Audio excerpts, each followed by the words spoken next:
My name is Ken Robbins. I'm the CEO of ResponseMindHealth.com. We're an ad agency that specializes on helping companies, hospitals, medical providers, wellness companies, fitness companies acquire more customers and health consumers. This market is huge. To say health consumerism is a giant shift in the marketplace and is disruptive would be a complete understatement. Let's look at how big it is. The North American market for hospitals is $1 trillion. That's 6,000 hospital facilities. There's really about 2,500 that are, sizable health systems, if you will. Then the pharmaceutical market is about $1 trillion, and then there's about $1 trillion in all the retail health, independent medical practices, members of the MGMA, et cetera, and one-off dentist offices. $3 trillion in just the provider and what you would call the healthcare market. But that's not all. Health consumerism is about so much more than just going to see a doctor and about a disease or a cast or an MRI. There's an entire world of another trillion plus around wellness products, destination travel like resort travel, health spas, things like that. There is sleeper beds are a wellness product. Vitamix, Breville juicers, countertop appliances that cause healthy eating, and then all the explosion of packaged goods and foods around organics, cold pressed juices. All of these are $1 trillion. Things related to self-care like personal back massagers and orthotic chairs and things you buy to alleviate pain or protect the back.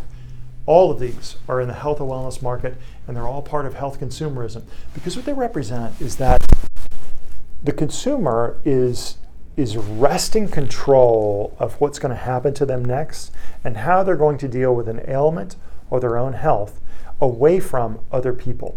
When they walk into a doctor's office, a doctor at best can give them a second opinion because they already have a social media opinion from their friends about the symptoms they're experiencing, and they already have a bunch of research done on Google, WebMD, and a lot of other sites, maybe even nonprofit sites related to that disease. The information just flows to them, and then they make lots of decisions, like they see that maybe I could take turmeric as an anti-inflammatory instead of this. I'm not going to judge whether or not that's right or wrong. I'm just expressing to you that it is.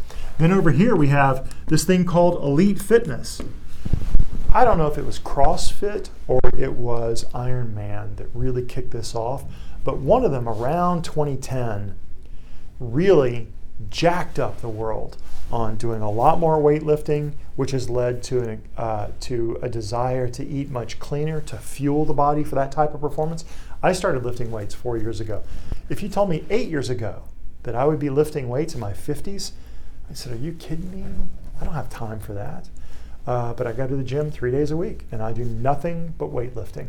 And to that end, I also go out and look for vegan protein powders. So see, one thing leads to another. This is a giant market. This is probably $3.4 to $3.6 trillion, the total addressable market. And I'm telling you right now, if you're a doctor, or you have a medical practice, or you have a health spa, or you make a juicer, the winners are the people who acknowledge that there's a lot more than just the one thing that they're taking care of, that it's a holistic approach to that consumer. So good luck.